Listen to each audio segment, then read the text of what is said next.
Vallabha Girivaradari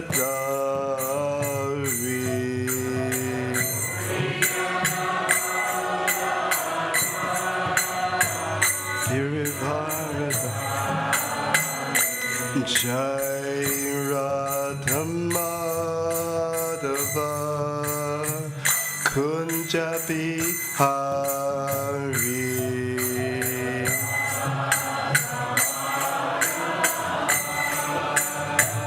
Kunja Bihari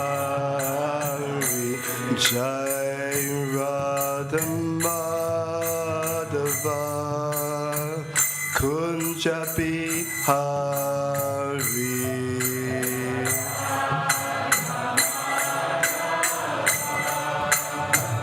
Kunja Bihari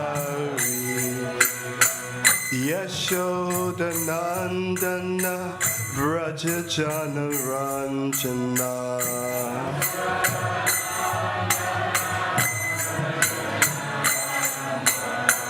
Yashoda Nandana Braja Jana Ranjana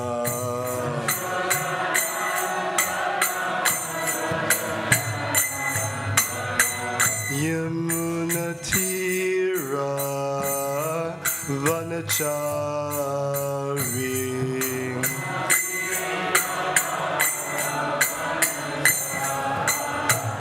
Yamuna Tira Vanachari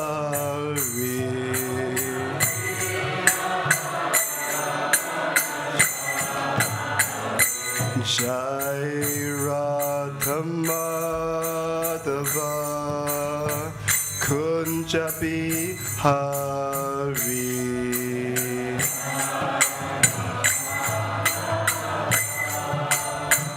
Kunja Bihari Jai Radha Madhava Kunja Bihari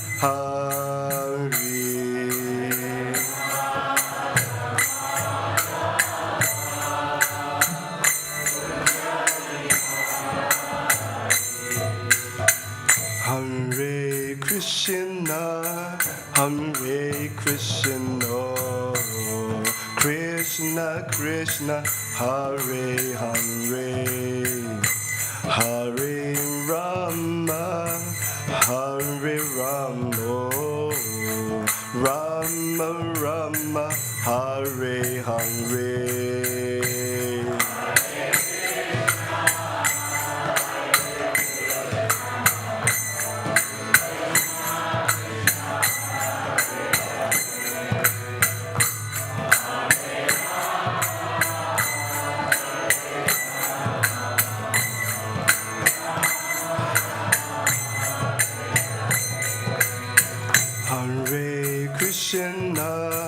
Hare Krishna, Krishna Krishna, Hare Hare, Hare Rama, Hare Rama, Rama Rama, Hare Hare.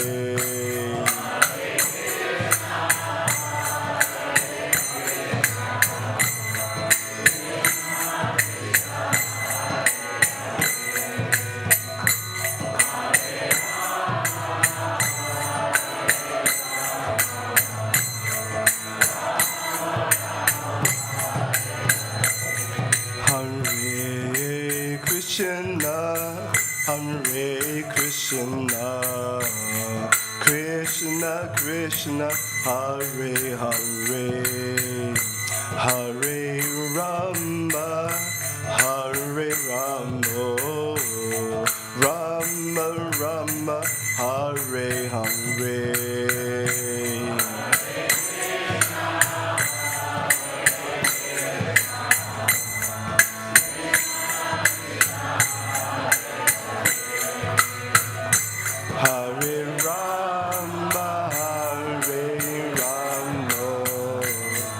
Rama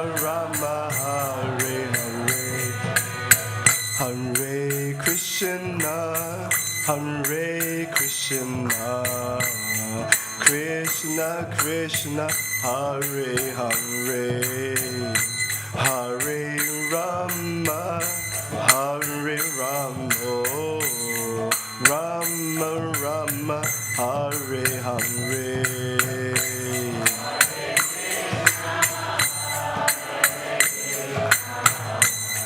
Krishna Krishna Hare Hare Hare Rama Hare Rama Rama Rama Hare Hare Hare Krishna Hare Krishna Krishna Krishna Hare Hare Hare Rama Hare Rama Rama Rama Hare Hare. Everybody.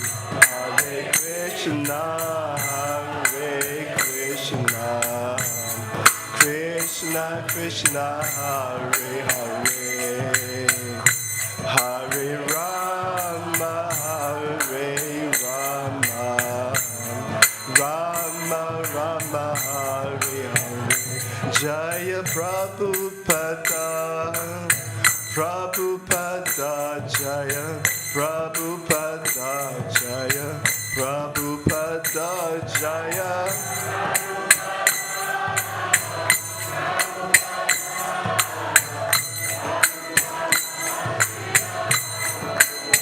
Jaya Prabhupada Prabhupada Jaya Prabhupada Jaya Prabhupada Jaya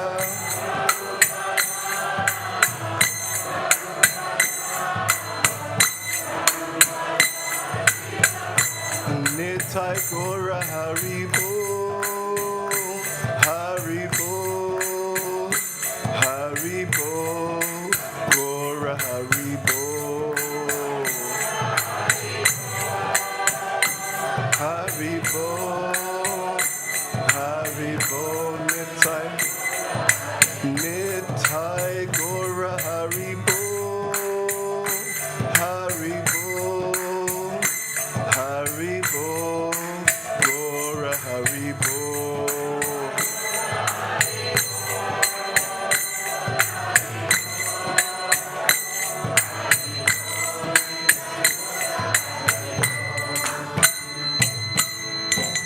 Jani Tagore Premanandi Haribo Jai Om Vishnupad Paramamsa Parivrajikacharya. I still trust that the Sri Shrimadi's Divine Grace, Shilasi Bhaktivedanta Swami Srila Prabhupada Ki Jai. Jai Om Vishnupad Paramamsa Parivrajikacharya. I still trust that the Sri Shrimadi's Divine Grace, Srila Bhaktisiddhanta Saraswati Thakur Prabhupada Maharaj Ki Jai. Anantikoti Vaishnava Vrinda Ki Jai. Namacharya Srila Haridas Thakur Ki Jai. Premsiko Shri Krishna Chaitanya Prabhu Nityananda. Shri Advaita Gadadhara Shivasati Gaura Bhakta Vrinda Ki Jai. Shri Shri Radha Krishna Gopa Gopinath Shyamikund Radhakund Giri Govardhan Ki Jai. Shri Vrindavan Dham Ki Jai. Mathura Dham Ki Jai. Navadvip Dham Ki Jai. Yamuna Devi Ganga Devi Tulsi Devi Bhakti Devi Ki Jai. Brihat Madanga Ki Jai. Samaveta Bhakta Vrinda Ki Jai. Janitai Gora Premanandi Hari Hari Bol. All glorious to assembled devotees Hare Krishna. All glorious to assembled devotees Hare Krishna. All glorious to assembled devotees Hare Krishna. All glories to the lotus feet of Sri Guru and Sri Gauranga. All glories to Srila Prabhupada Ki Jai.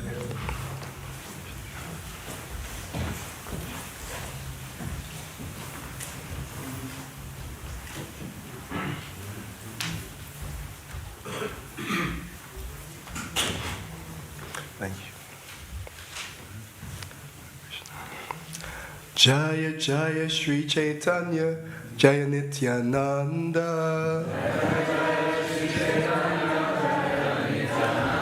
Jaya Dvaita Chandra Jaya Gaura Bhakta Vrinda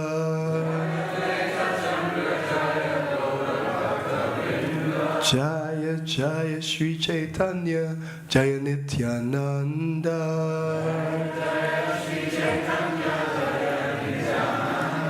Jaya Dvaita Chandra Jaya Gaura Bhakta Vrinda.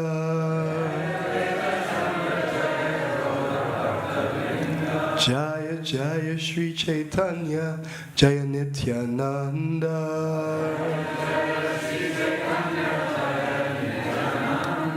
Jaya Dvaita Chandra Jaya Gaura Bhakta Vrinda.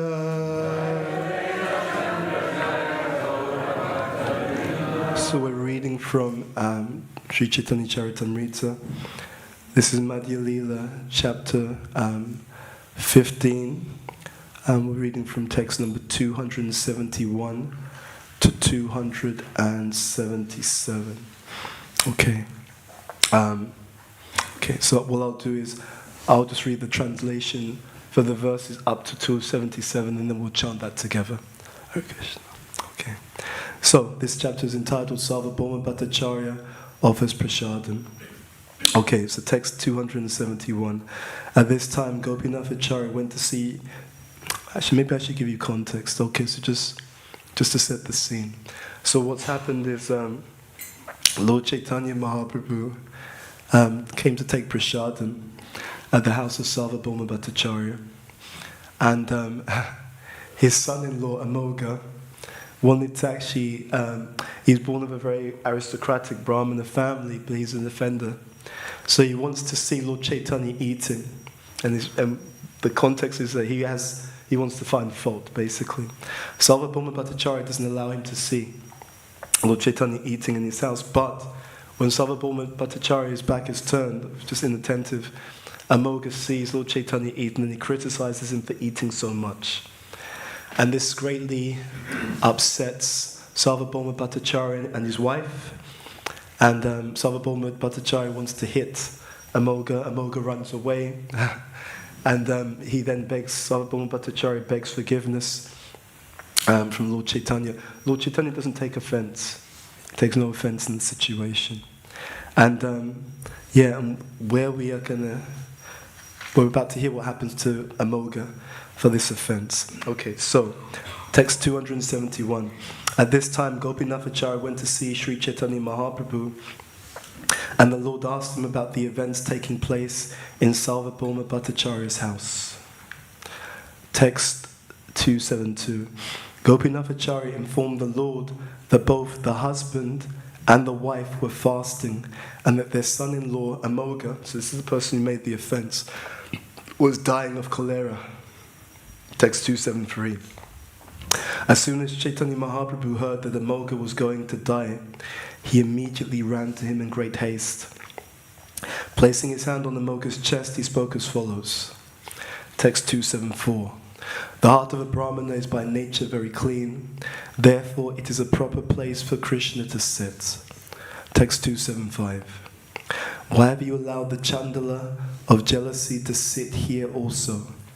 In this way you have contaminated a most purified place, your heart. Text 276. However, due to the association of Sarvabhauma Bhattacharya, all your contamination is now vanquished. When a person's heart is cleansed of all contamination, he is able to chant the Maha Mantra Hare Krishna. Okay, so we'll recite verse 277 together. Okay. Uttaha Amoga Tumi Lao Krishna Nama. Okay. Achire Tomare Kripa Karibe Bhagavana.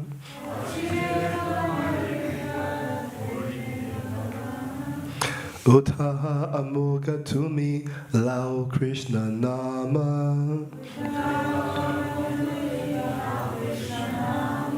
Achire Tomare Kripa Karibe Bhagavana. Uttaha Amoga Tumi Lao Krishna Nama. Achire Tomare Kripa Karibe Bhagavana. Okay. Uttaha Amoga Tumi Lao Krishna Nama.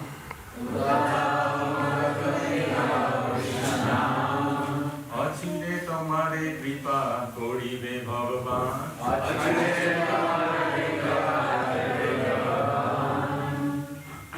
উতাহা Muga তুমি লাও কৃষ্ণ নাম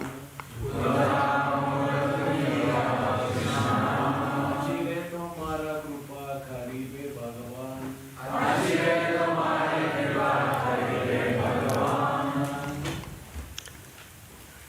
Vaishnavis.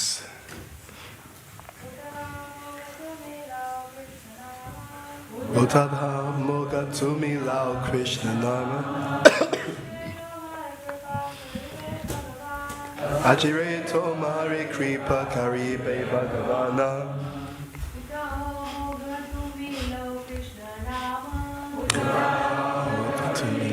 Krishna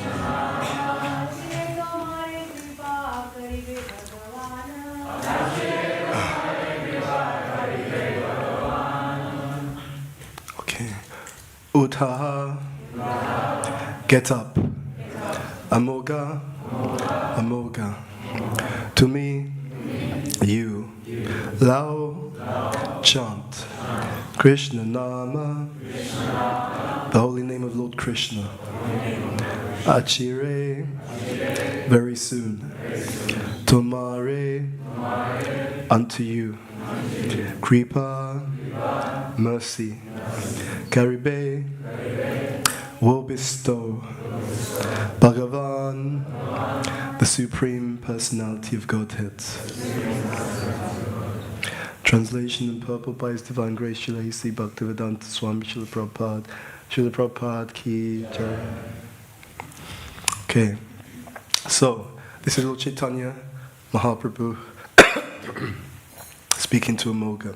He says, therefore, Amoga, get up and chant the Hare Krishna Maha Mantra.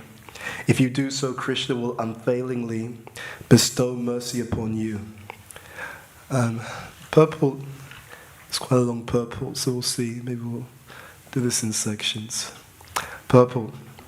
The absolute truth is realized in 3 phases. Impersonal Brahman, Paramatma, and the Supreme Personality of Godhead, Bhagavan. All of these are one and the same truth, but Brahman, Paramatma, and Bhagavan constitute 3 different features. Whoever understands Brahman is called a Brahmana. And when a Brahmana engages in the Lord's devotional service, he is called a Vaishnava. Unless one comes to understand the Supreme Personality of Godhead, his realization of impersonal Brahman is imperfect. A Brahmana can chant the Hare Krishna mantra on the platform of Namabhas, but not on the platform of pure vibration. It's interesting. And when a Brahmana engages in the Lord's service, fully understanding his eternal relationship, his devotional service is called Abhideya. Okay, we'll say some prayers and then we'll read part of the purple, speak something to it, then go on from there. Because there's quite a lot to unpack here. Om Gyanatimirandasya Gyananjana Shalakaya Chakshu Militam Yena Tasmai Shri Gurave Namaha Sri Chaitanya Manobhishtam Stapitam Yena Bhutale Swayam Rupa Kadamayam Dadati Swapadantikam Vandeham Shri Guru Shri Yuta Padakamalam Shri Gurun Vaishnavamscha Shri Rupam Sagrajatam Sahagana Raghunatam Vitam Tvam Sajivam Sadvaitam Savadutam Virjana Saitam Krishna Chaitanya Devam Shri Radha Krishna Padan Sahagana Lalita Shri Vishakam Vitamscha Hey Krishna Karuna Sindhu Dinabandhu Jagatpate Gopesha Gopika Kanta Radha Kanta Namostate Tapta Kanchana Gaurangi Radhe Vrindavaneshwari Rishabhanu Sutadevi Pranamami Hari Priye Vancha Kalpatarubhyascha Kripasindubhyevacha Patitanam Bhavanebhyo Vaishnavebhyo Namo Namaha Jai Shri Krishna Chaitanya Prabhu Nityananda Sri Advaita Gadadhara Sri Vasudhi Gaura Bhaktarinda Hare Krishna Krishna Krishna Hare Hare Hare Rama Rama Rama Hare Hare. Okay, so we request the blessings of all the devotees so we can speak something on this very wonderful Caitanya-Caritāmṛta, and this pastime of Amoga criticizing Lord Chaitanya, and then also getting some reaction for that. So, Lord Chaitanya is Bhaktavatar. So it's one thing to understand something theoretically, it's another thing to understand it in an embodied way. So here, Lord Chaitanya is Guru. We hear this word, Guru means one who is heavy with knowledge. Often people think that means that they've read lots of books. That information can be there. But heavy with knowledge means it weighs on your character, actually. Right? So heavy with knowledge means that whatever you're speaking, you live it, you've embodied it. It becomes part of the character. So the preaching is actually the sadhachar. So Lord Chaitanya, as Bhaktavatar, as he's come in the form of a devotee, he's teaching us by example. Madhya-lilā has criticized him. Sarvabhauma and his wife, they're so unhappy.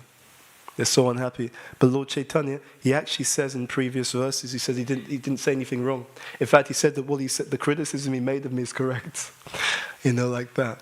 So, the first thing is, we should understand as devotees, criticism is part for the course, right? So it happens.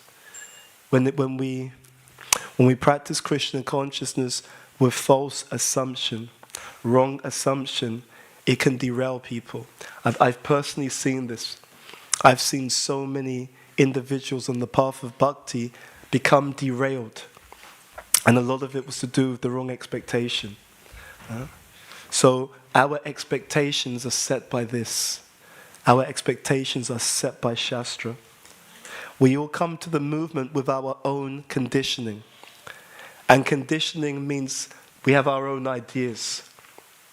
The difficulty we have is that many of these ideas that we have about devotional service, they're subconscious.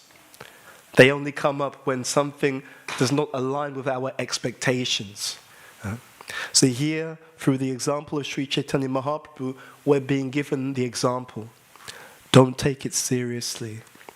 In fact, the mood of a devotee is that whenever one is criticized, one feels there is a good reason for this. This is Krishna's mercy upon me. Even if the criticism is factually incorrect, we should be able to use it to propel us forward. Therefore, the greatest victory of a devotee is that throughout your decades of practicing bhakti, the greatest victory is that you complete this process with a soft heart. You understand? That's what you're looking for. And therefore, this art of forgiveness is so extraordinarily important because bhakti takes place with the instrument of the heart. If the heart is held down by anger, grudges, bitterness, resentment, then that heart does not become the correct instrument to engage in this Krishna bhakti. So forgiveness is a must, and it's not something that comes naturally in Kali Yuga. Therefore, forgiveness must be practiced. We can practice every day. How do we practice? The way to practice forgiveness is to see with compassion. See, there's an implicit and very, very damaging training that we all get by being part of this material world. In this material world, we're conditioned all the time to take things on face value, superficially. Whether you go onto social media or in other situations, we're being conditioned implicitly to just take things on the surface. And therefore, what tends to happen is when we are in difficult situations, we also read it on that same superficial way. But if you want to have a heart which is joyful, kind, loving, compassionate, we have to learn to see behind the negativity. We have to understand that the very individual who may be critical, offensive, or fault-finding, that actually it's a reflection on them. You understand? No one who is deeply joyful, no one who is experiencing very, very deep spiritual absorption in Krishna consciousness, No one who's constantly experiencing Krishna's loving exchange. People like that, devotees like that, they don't go around fault finding. They're actually, they feel there's such an abundance of joy in their lives. And there's such a feeling of how Krishna continues to come through for them that actually, because they're so joyful, they don't take these things seriously. You see? We take it seriously, but if we take it seriously, it means that we're not in that state of deep joy.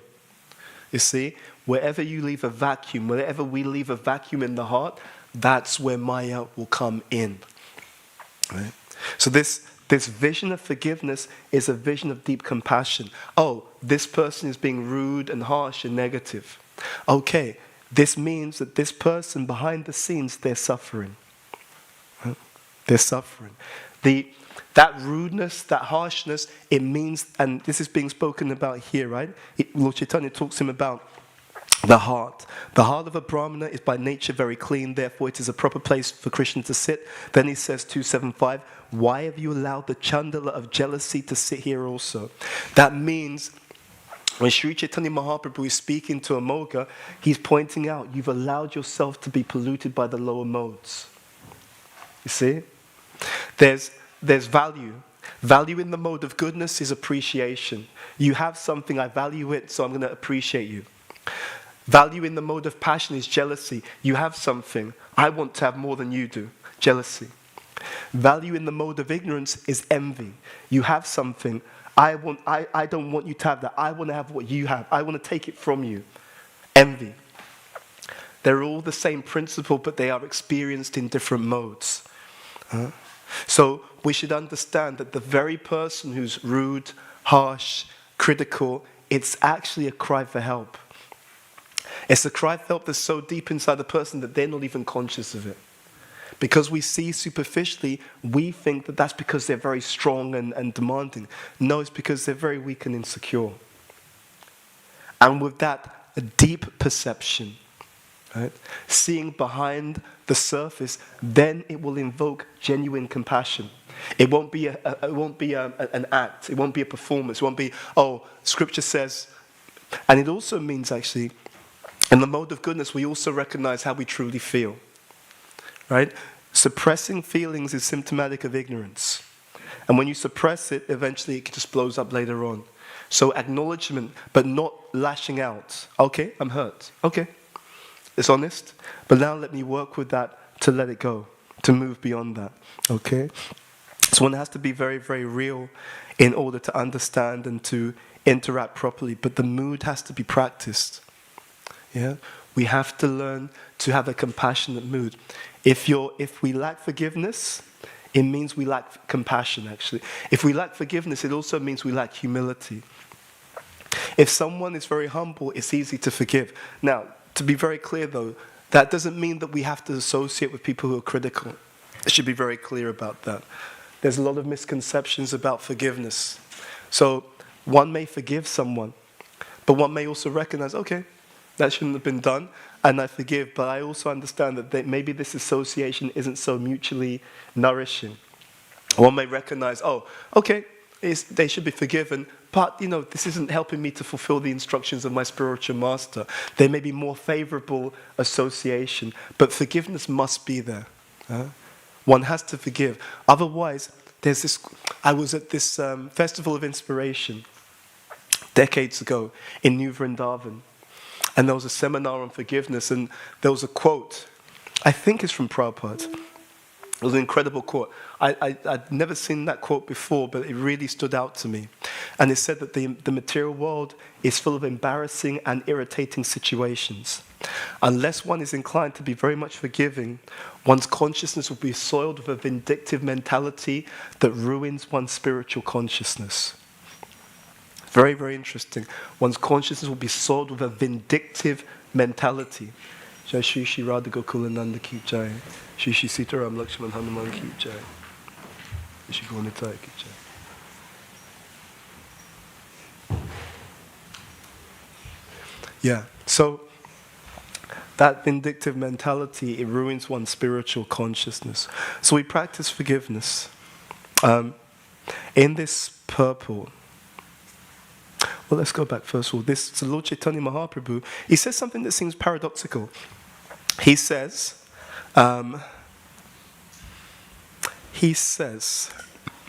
therefore, Amoga, get up and chant the Hare Krishna mantra, Maha Mantra. If you do so, Krishna will unfailingly bestow mercy upon you. It's not contradictory, but the point is that this Hare Krishna Maha Mantra, it is actually Krishna's association. The mantra is directly the time that you spend with the Supreme Personality of Godhead. And we know that we're shaped by our association. That's why it's so important. Believing that spending time with someone is how much you're attentive to that person. I think Satyananda Maharaj has this saying that attention is the seed of love. Attention is the seed of love. So we're trying to be more attentive in our association with the holy name, with the deity, in fact with all aspects of devotional service. Excuse me. And by that attention, as is said here, the phal, the result, or the fruit is Krishna will unfailingly bestow mercy upon you. But what's also interesting is in the previous verse, what did Lord Chaitanya say? Due to the association of Sarvabhauma Bhattacharya, all your contamination is now vanquished. So the question comes up, what is more important, Sadhu Sangha or Maha Mantra? Okay, what is more important? So, Kali Kali Nama Rupe Krishna Avatar. We hear that the Lord has descended in the age of Kali in the form of his holy name. And then we also hear Sadhu Sangha Sarva Shastra Koi, Lava Matra Sadhu Sangha Sarva Siddhi Hoy. Lava Matra, even a moment's association with a sadhu can give all perfection. Actually, the association of the sadhus is the most important.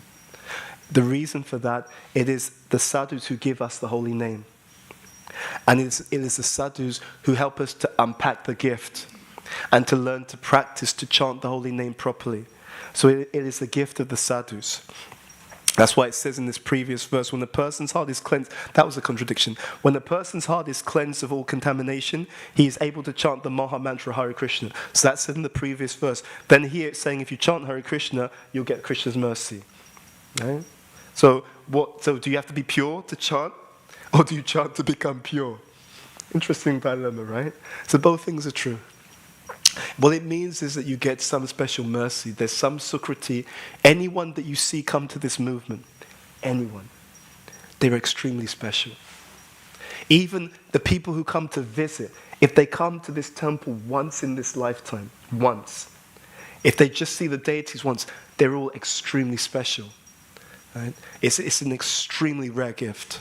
What's being given by Srila Prabhupada. So they have something from a previous life or from this life, which is why they even get to hear about Krishna, the Vaishnava teaching. They're all extremely special. So that's Sukriti. Shatavida bhajante mam jnana sukritino arjun. These four people who come to Krishna, Sukritino. Right? Because they have Sukriti, whatever they're looking for, they turn to Krishna for it.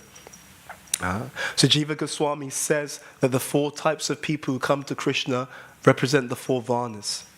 Right? Some come out of distress, some come out of desire for economic development, won't mention who. Okay.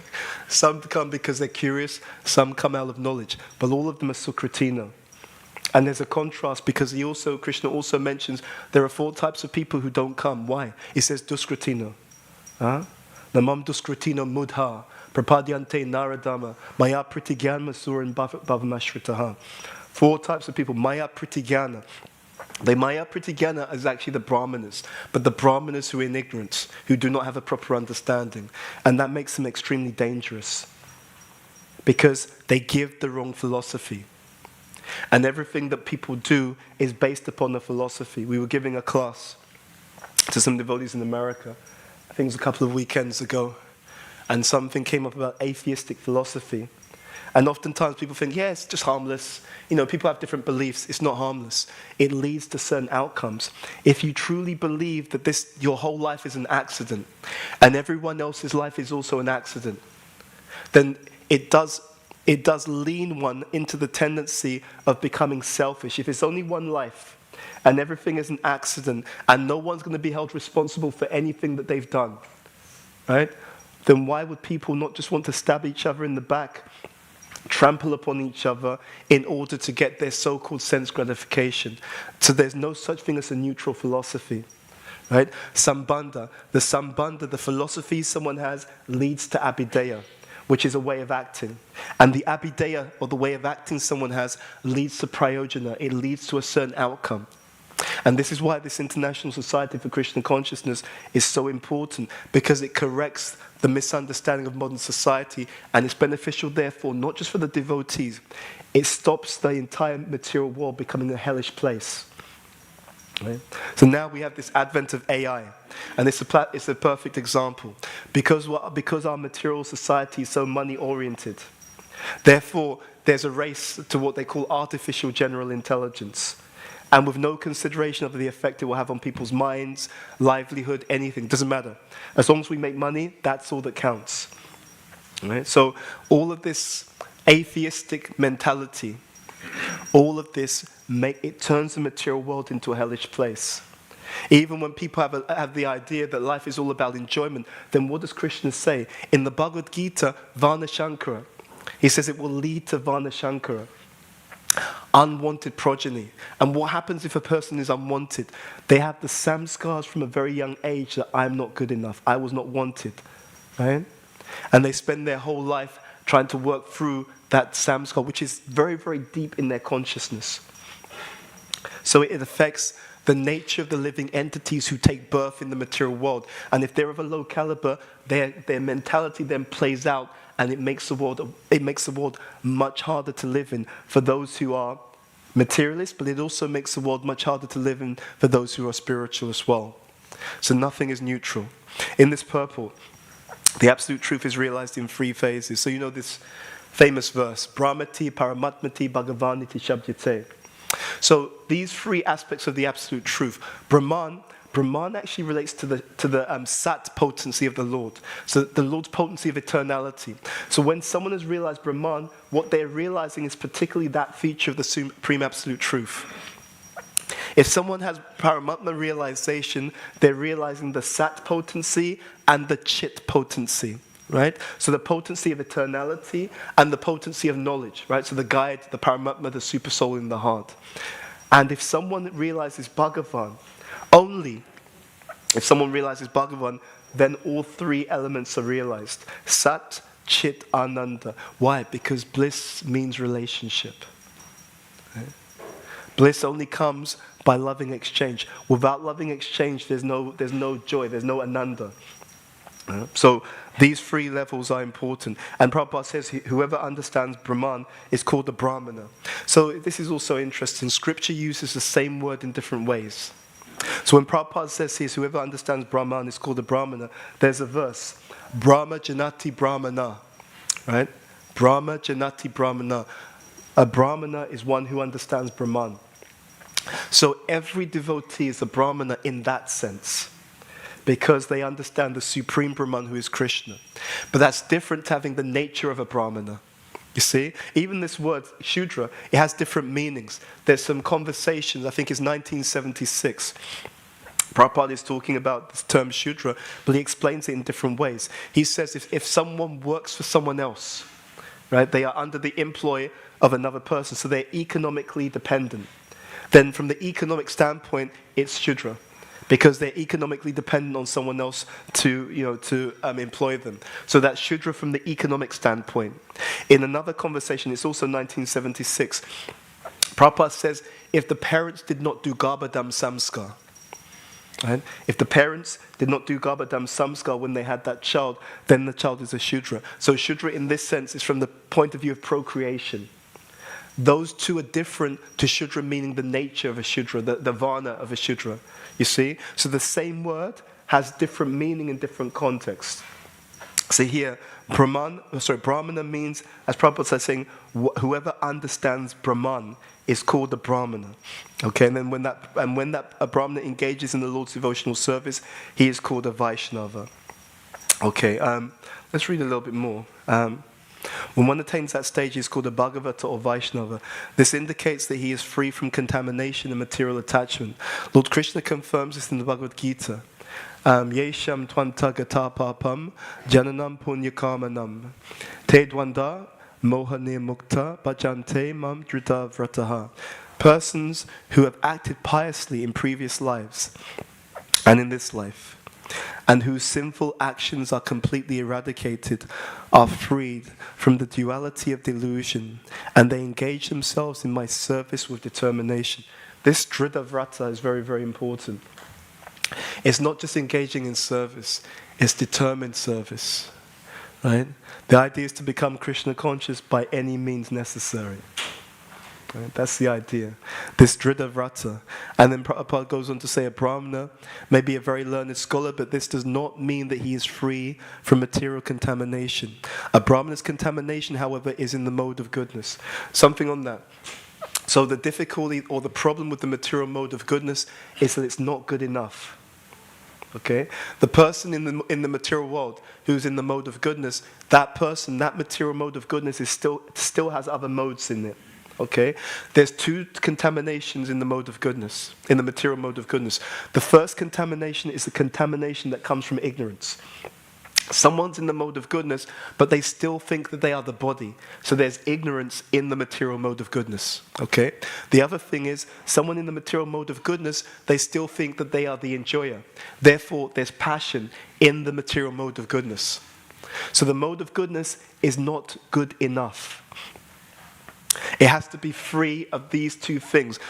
Completely free of the bodily concept of life. And it has to be free of this conception that I'm the enjoyer. I'm the controller, I'm the enjoyer. It has to be free, which means only a devotee can come to the transcendental platform. Shuddha Sattva or Vishuddha Sattva. Because only the devotee can understand that actually I've got absolutely nothing to do with this material body. The material body is the Sadhaka Sharira. Sadhaka Sharira means it's the vehicle for service. So there's two extremes. One extreme is I'm not the body, I neglect it. You actually can get away with that, but you can only get away with that if you're on the level of Prabhupada. This point is made by Srila Bhaktivinoda Thakur in the Caitanya-Caritāmṛta. He says, unless you're a Paramahamsa, unless, right? Then one has to have good care for the body, good stimulation for the mind, good social situation, and good study of Shastra to see how they all fit together. If you're a Paramahamsa, you can do anything you like, because whatever's happening to your body, you're so, not philosophically realized, you're transcendentally realized. It's not going to affect your consciousness. It genuinely won't. But no one can imitate that. You see? It's all about adhikar. So if someone is on that level, they can just neglect their body. So one extreme is to neglect. The other extreme is to strengthen the material bodily identification. I was with my father yesterday. And so I was just watching my father, and the body's old. And I remember he told me, this is a few weeks ago, he said to me, old age is not good. That's what he told me. He said, old age is not good. And I remember thinking, Prabhupada, he made this statement when he was in his final days. He said, do not think that this won't happen to you. He stated that. Do not think that this will not happen to you. So we're in a race against time. Okay? But we don't want to neglect the body because it's a vehicle for service. We don't want to strengthen the bodily identity. Why? Because if you strengthen the bodily identity, you strengthen all the suffering that comes along with the body. You see this sometimes. People want to very much identify with their gender. It's a trap. Yes, you do have a certain gender, and there's a certain conditioning that comes with that. Okay. But still, we engage that, but we understand we're not that. Okay? People have a certain race, a certain ethnicity. Again, yes, it's a reality. It's part of the Sadhaka Sharira. We're going to engage that, but we do not make the mistake of identifying with it. Okay? I'm going to jump ahead to read you something on this, because this is actually, it's interesting. Let's see. Prabhupada, I'll read this point. Prabhupada is speaking.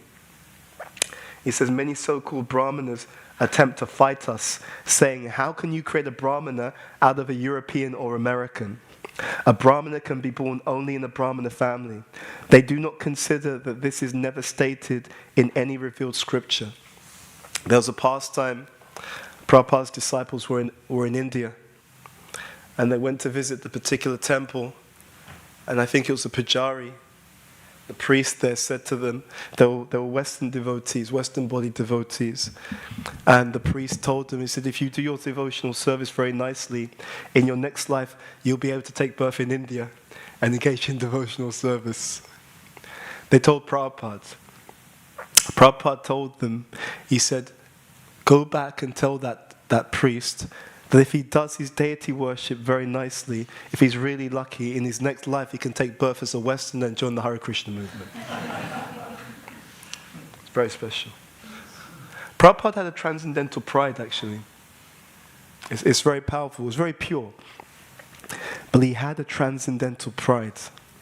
There was a dream that His Holiness Tamal Krishna Maharaj had, and in the dream he saw Prabhupada giving a report to the previous acharyas.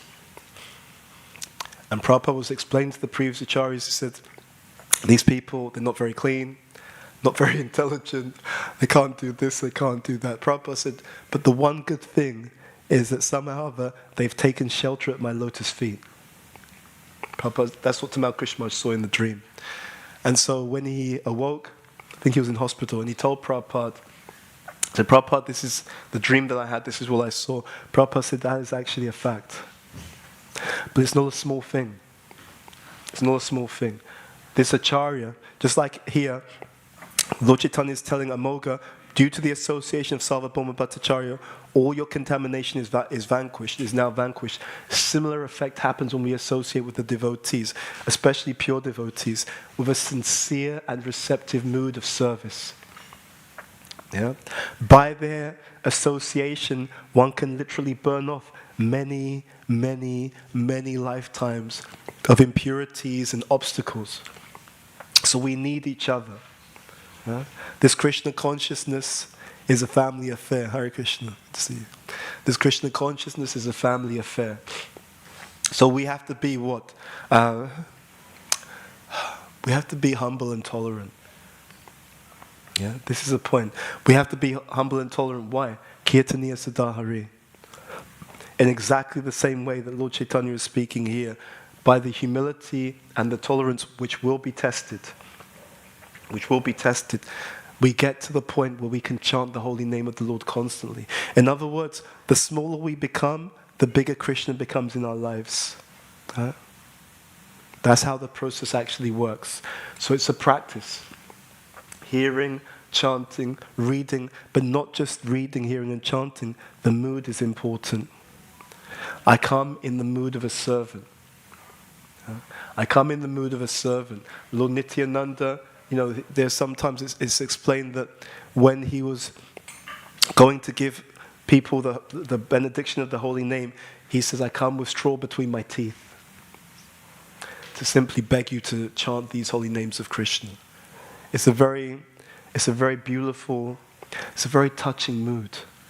The Supreme Personality of Godhead, right? Balaram Hoilo Nitai. Right? Balaram has come in the form of Lord Nityananda. He's begging everyone.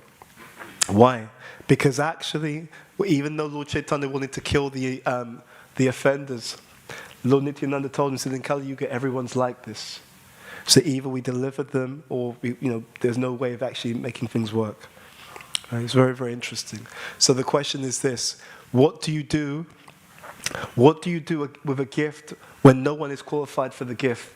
You have two options. Option number one, because no one's qualified, no one gets the gift. That's option number one. Option number two is Lord Chaitanya's option. Because no one's qualified for the gift, you may as well just give it to everyone anyway. Right?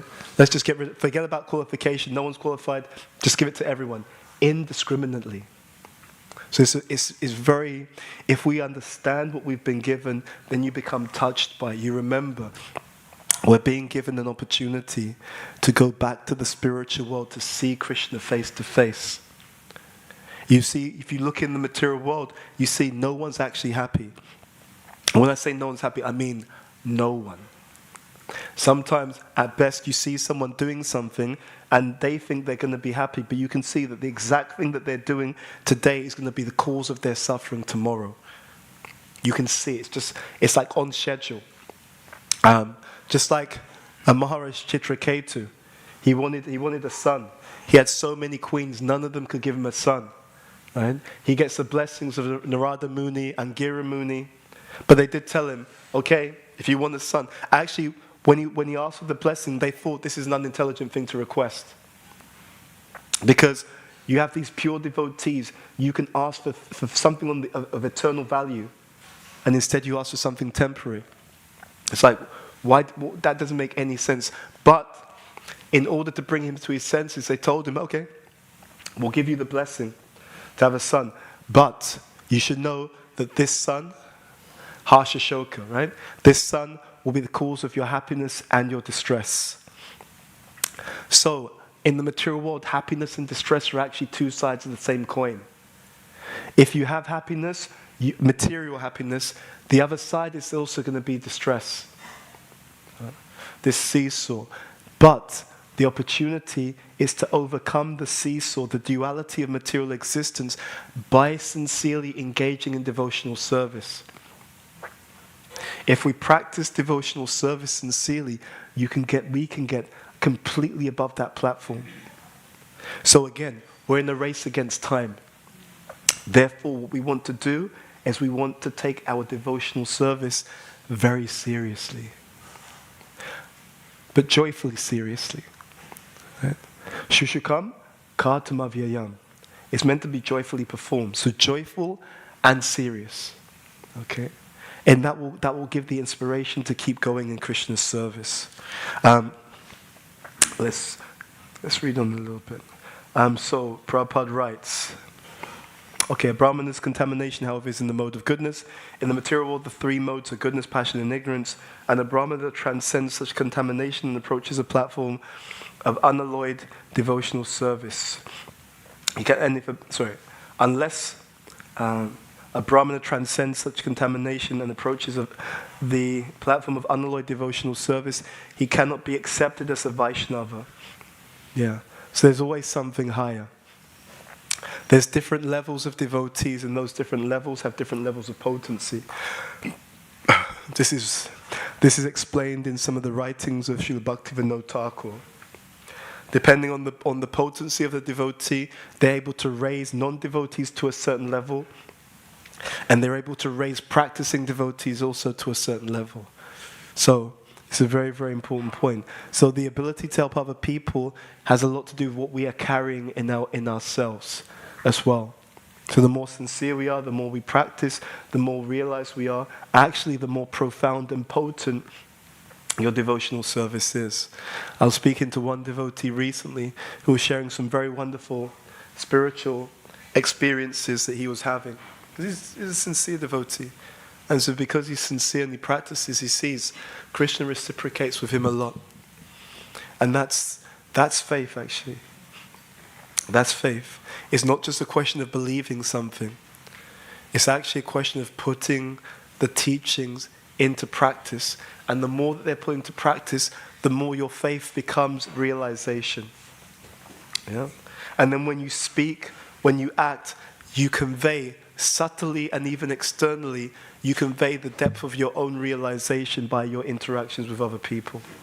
So this is also a key point that needs to be, understood and realized as well. In the Purple, Prabhupada talks about the impersonalists. Prabhupada said, sometimes impersonalists, they'll engage in deity worship, but they have their own conception. And Prabhupada gave the point. He said it's just like you use a ladder to get up, and then once you're on the higher platform, you kick the ladder away. He said that's how they use guru or the deity. It's like it's a means to an end. And now that I've got my so-called realization, I just kick them aside. But guru is not a means to an end. Guru is actually eternal. It is the supreme personality of servitorship. Right? We practice. What do we practice? The love we have for Krishna, the service we have for Krishna, we practice offering that through the medium of the spiritual master. Yeah. is not just a concept. It's not just a theory. There has to be someone to serve. Otherwise, we will always think that we are more realized than we actually are. Yeah, I'm selfless. Okay, we'll see about that. Okay, we'll see. How selfless are you? This is what we're trying to actually achieve. We're trying to get out of the center. All the pain, all the suffering of every living entity comes down to this one thing. Aham mamati, I'm the body, right? And this idea that I'm the center. Everything is meant to revolve around me. The more that we have that, the more we're going to conflict with life itself. Why? Because the material energy is distinctly designed to teach us the opposite. You know? So we want to lean into the teaching. Devyesha guna mayi, mama maya duratyaya. Mama vaye prapadyante, maya me tam tarantite. Devyesha guna mayi. This divine energy of mind consisting of the three modes of material nature is what? Mama maya duratyaya. Duratyaya means very difficult to overcome. Mame vaye prapadyante. Prapadyante means surrender. But for those who surrender unto me, Krishna says, Mayam etam tarantite. He says they can overcome this material energy easily. Easily. So our hope is to surrender. What happens in the life of devotees is that, and the previous verse that speaks about this, what happens in the life of devotees is that if we act properly, our life experience is very, very different. Let's see, I'll read you this verse. There's a verse that explains what happens when someone acts improperly. Let's see. I wanted to find this verse for you.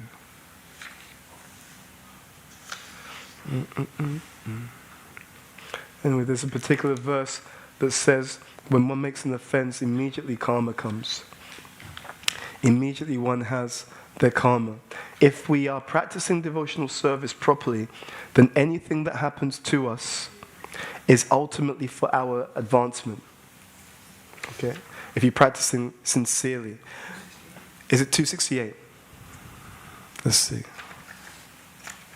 268. Let's see. So, yeah, that's it. Thank you. When one offends the Supreme Personality of Godhead, karma immediately takes effect. That's verse 268. If we're sincerely serving, you remain under the shelter of the spiritual energy. Therefore, whatever's happening to you, even if it seems challenging, is ultimately for your best ultimate development. If, however, one is not following properly, then what's happening to one can be a karmic reaction or a punishment for that improper behavior. So it's not the case that everyone's life is the same. It's not like that at all. It's like having the umbrella when it's raining. Okay? If your umbrella's open, it is raining. No one's going to tell you it's not raining, but you're not wet. You see? Because you're under the umbrella. The vani, the instructions, the process, that's opening up the umbrella. So you're getting something, but it doesn't affect you. Or if it does, it affects you in the right way. It moves you forward. But if one is not following properly, then the reactions can be a punishment. So our job, savadhamam parityaja, mamekam sharanam vracha, ham tvam sava papebhyo, moksha yishami masucha. Our job is to what? Is to abandon all varieties of religion and take shelter of the Supreme Personality of Godhead. To surrender to the Supreme Personality of Godhead. And that surrender, this word has a negative connotation for most people. For most people, surrender means you were conquered. Right? They overcame you and you were forced to submit. This is different. This surrender, devotional surrender, is like the surrender when you accept the loving embrace of your parents. You accept the loving embrace of someone who genuinely cares about you, who genuinely loves you, who genuinely knows you. They even know the karma that you have. They know what you're going to have to experience in this lifetime, and they're willing, if we let them, they're willing to set up your whole life in such a way that it will actually be the most auspicious path back home, back to Godhead. It's a very, very special gift. So all in all, We want to understand what we've been given. This is a gift of Krishna consciousness. And this is a gift that we want to really take advantage of now and even more in the future. There will come a point on this planet where people will have to be spiritual even just to function well in the material world. You can see it coming. Yeah. Interestingly enough, also, if people, even this AI, if the information is broad enough, and if the AI is not biased, it will come to the same conclusions that you'll see in the Shastra. Because the Shastra describes exactly how Krishna's energy works. Whenever you have enough data, and there's an unbiased analysis of that data, you'll see they come to exactly the same conclusions as the Shastra. We already have it, but we don't appreciate what we have. I was looking up something, in the Bhagavad Gita, Krishna says, well, a great personality does, others follow. And whatever standards he sets by exemplary acts, all the world pursues. So I was just doing some research. And there's research that says if you're a leader and you're in a position of leadership, whatever you do, it will have an effect upon other people. Consciously or unconsciously, they will start to lean into the behavior that you're demonstrating. Right? It's exactly the same principle. Whatever standards he sets by exemplary acts, everyone else is going to pursue that particular standard. So, Adhyatma Vidya, Vidyanam. Krishna says of sciences, I am the supreme science of self-realization. It's all here already. It's all here already. So Prabhupada was in front of the deities, Radha Landaneshvara, and he turned to the devotees and he said to them, he said, I've captured Krishna and I'm holding him captive in my heart. He said, now you come and take. Okay, thank you very much. Sri Caitanya-Caritāmṛta ki jai, Srila Prabhupada ki jai, Jani Tagore Premanandi, Hari Hari Bol. Okay, do we have any questions or comments? I saw a hand over there. Do we have a microphone to pass around? Thank you. So forgive me, my voice is a little bit, I've got a bit of a cold coming on, so sorry about that. Hare Krishna, thank you for an amazing class. I was just wondering, because you said that even if somebody falsely criticizes us, we can still learn from it. Absolutely. So I was wondering how we can do that. Yeah, so we should come to a point where we are able to say thank you to Krishna for everything. So, someone praises you. We should think, thank you, Krishna. I need the encouragement to carry on practicing devotional service. You've sent someone to praise me. Someone criticizes us. We should think, thank you, Krishna. I've got such a big ego that you're helping me to keep my feet on the ground by having someone say this to me so I don't become big-headed. I remember one Prabhupada disciple who gave class many years ago, and he said something very interesting. He actually said in the class, he said, I admit that I've hurt people. He said that in the class. He said, I admit that I've hurt people. He said, but I've been hurt as much, if not more, than those who I've hurt, and I'm still around. And he went on to say, he said, there were other devotees who were also sometimes not behaving ideally, but they weren't corrected. And he said, those devotees who weren't corrected, he said, they're no longer practicing, they're not still around. He said, I'm still around. So this is Krishna. He will send, there's no accidents, he will send something, and it's up to us. It's up to us to have a divine interpretation. Gyan chakshus, Shastra chakshus, to see it in a way that's favorable for our devotional service. I was in touch with one devotee recently who I think is basically no longer practicing, or on his way to no longer practicing. So he went through a difficulty in his relationship, in a particular relationship. And then he was hurt. And he said that he felt that his, let's say, guru wasn't there for him. And I remember thinking, this guru has so many disciples. Is that realistic to expect that this person, when you're going through this, that they're going to be able to give you as much time as you expect? I have to be honest, I don't think it's realistic. I could understand his pain, though. I could understand his pain, so we would just empathize with him. But again, it goes back to the point we made earlier. It's how we take the situations that come upon us. If we do not practice, if we do not practice taking these challenging situations in a way that makes us more Krishna conscious, we will lose our enthusiasm. And first, your enthusiasm goes down. When the enthusiasm goes down, then your practice goes down. When the practice goes down, the association goes down. And then eventually, you don't even see the person again. We need each other. But this mindset is really important. Whatever happens to me, if we're becoming genuinely transcendental, we learn to say thank you to Krishna for whatever's happening. It really is like that. We want to learn to say thank you, Krishna. Whatever's happening to me, thank you, because whatever's happening, I can learn from this in a way that helps me to make spiritual advancement. That's what I meant. Does that make some sense? Yeah, thank you for your question. Yes, can we pass the microphone? Please.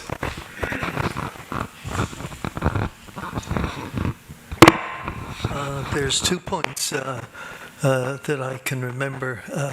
One is a devotee was saying to Prabhupada, I don't know how to struggle to keep on. He said, everything I do, I seem to make mistakes. And I feel so bad, And then Prabhupada, he said to him, this is the way a devotee should feel. And there's the other one, it's in the Mahabharata. Critics take the karma. Yes. And beauty is in the eye of the beholder. Whatever you like, you'll get. Yeah, thank you. Yeah. Yes. So just on your point, actually, people criticize you, and you don't retaliate. That's the caveat. If you're being criticized and you don't retaliate, the pious credit of the person who's criticizing you comes to you. It's in the Mahabharata, and it's also mentioned in other places. So if someone criticizes you and you don't retaliate, their pious credits come to you, and whatever sinful karma you have, is transferred to the person who's criticizing you. Yeah, it's not known, but there are verses, there's a few verses actually, which speaks to that particular point. So sometimes as strange as it may sound, it's even Christians like, dude, you want to get rid of some of that bad karma? Here's an opportunity.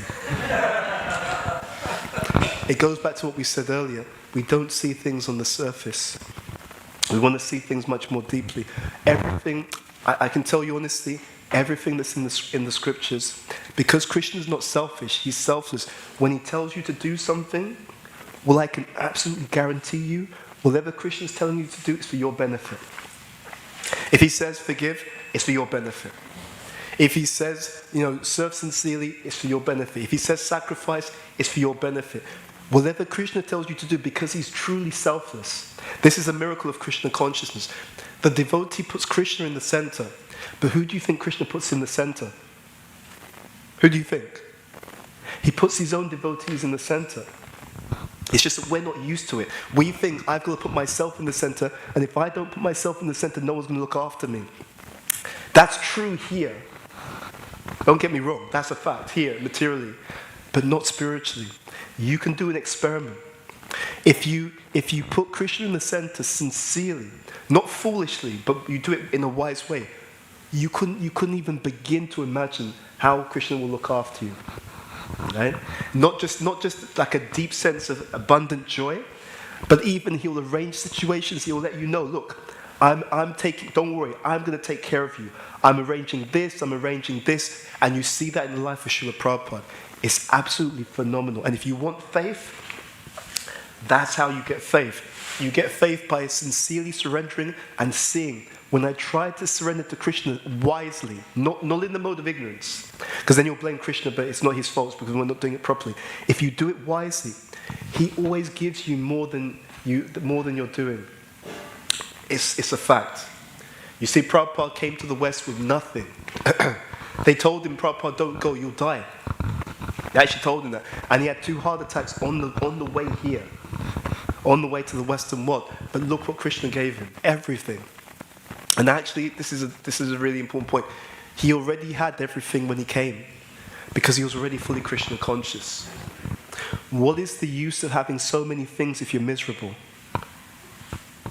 You see, this is how insane the material world is. You will see this. You'll see so many people with so many things, and if you actually look at their consciousness, they're miserable. We don't see things properly because of the modes. I remember working one time in one company, and there was one person in the company, she said, "I'd love to be famous." And I was thinking, that's absolutely crazy. Why would you want to be famous? If you hear about famous people, after a certain point, they can't go out in public.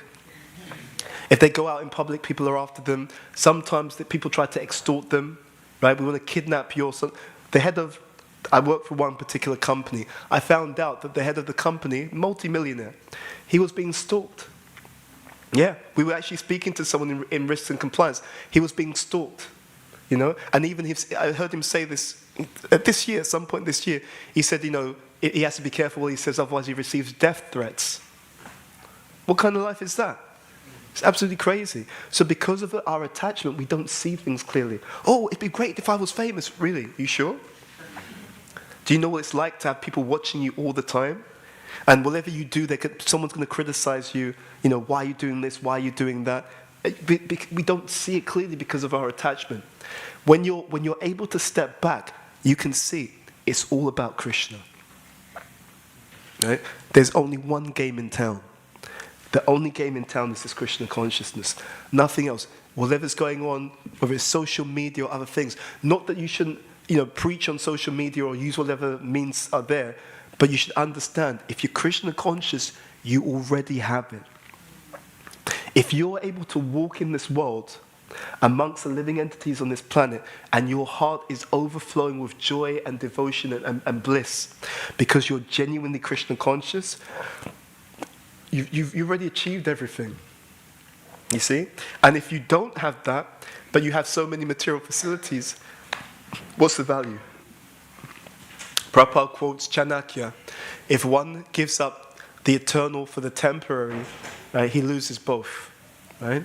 He says if you give up the temporary for the eternal, there's no loss, because the temporary was going to leave you anyway. And you've given up the temporary for the eternal, so there's no loss. That's Krishna consciousness.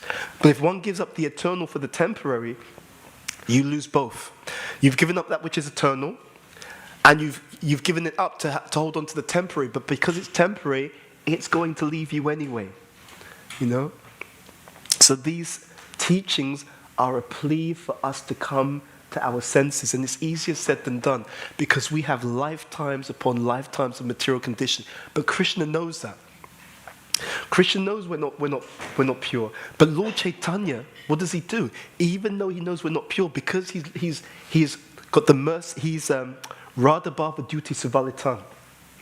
Radha Bhava, because he has the mood of Srimati Radharani, if we just do what we can, okay?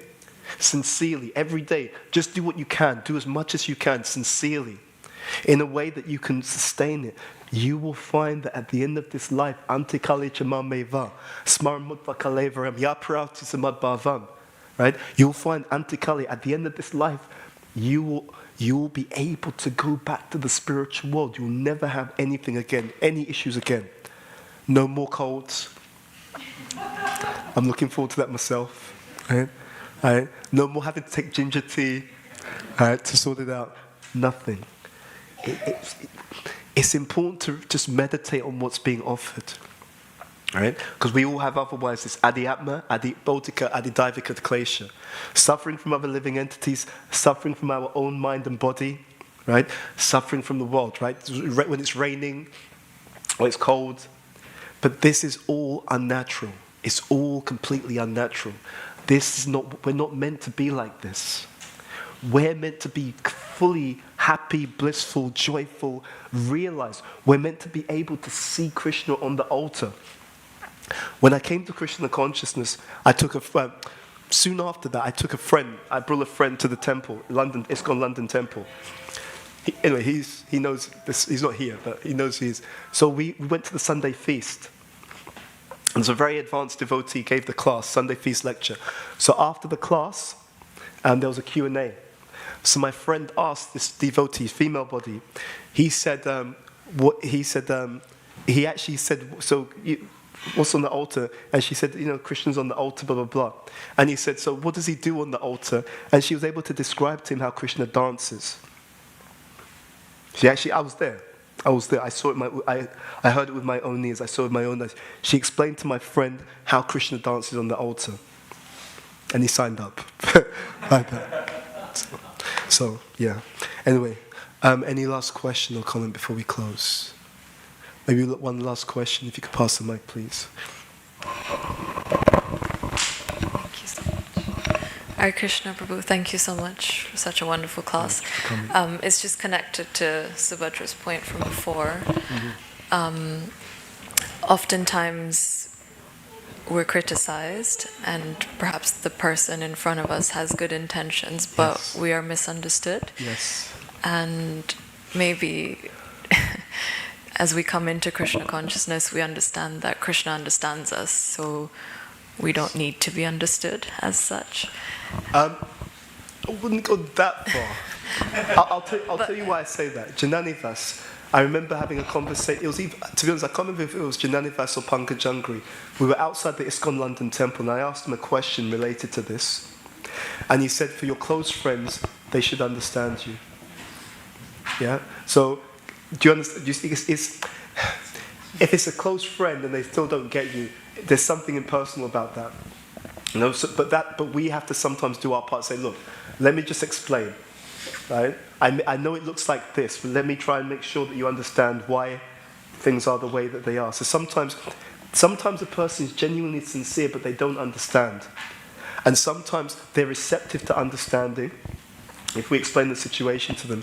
Sometimes they don't understand, and we explain it to them, they won't understand now. But if they become more purified, later on, they'll come back. I had a friend like that. He was criticized by someone, but years later on, the person came back to him and said, you know what, I shouldn't have spoken to you that way, I'm really, really sorry. But it's because they got purified and they realized later on that I shouldn't have dealt with that person that particular way. Anyway, please, you wanted to finish what you were saying. The question was just that, is it correct to have a desire to be understood? It's natural. Which you explained. It's natural. Okay. It's natural to expect. It's natural to want to be understood by those we are striving to be close to. It's natural. I was trying to connect it to your other point where you mentioned that, we also want to be the center of attention. So yeah, that's not the same thing. Is that okay? No. Just because you want to be understood, it doesn't mean that you're trying to take God's position. There are some things which are just natural to being a living entity. Right? We have feelings. There's a wonderful purport by Prabhupada. He talks about this. You can't suppress the finer sentiments. If you try to suppress them, there's a purport. It's in the purport to the Srimad Bhagavatam. I can find it for you if you want. And he actually explains like that. So you can't suppress those things. It's natural for the living entity to want to be understood and to be in relationship. It should be Krishna-centered. And we should also have a certain detachment, because even if we want to, not everyone will understand us. Prabhupada was criticized by his own godbrothers. And some of them were exalted devotees. There's a pastime with Prabhupada where one of his godbrothers, who Prabhupada was criticizing, when that person passed away, Prabhupada said he went back home back to God, and everyone was shocked. They said, but Prabhupada, you always criticized him. He didn't like. He said, just because I didn't like him doesn't mean my Guru Maharaj didn't like him.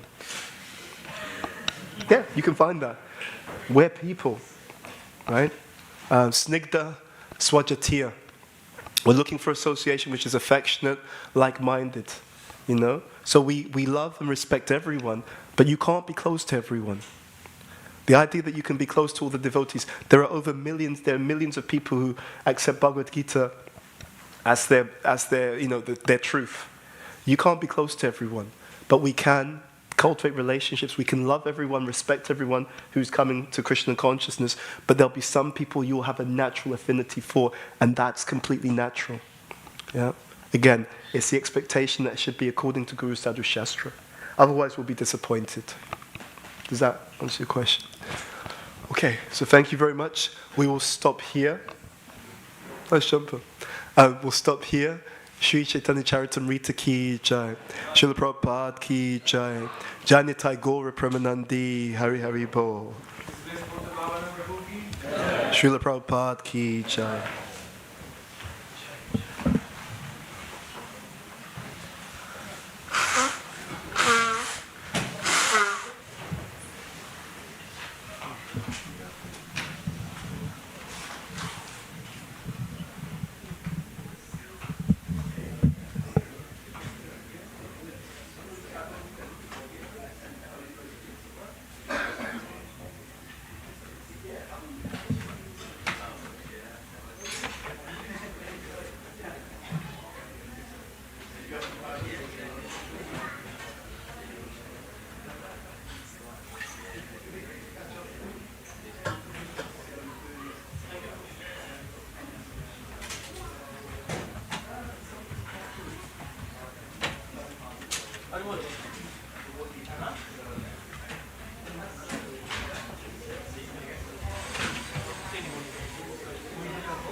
Hare Krishna.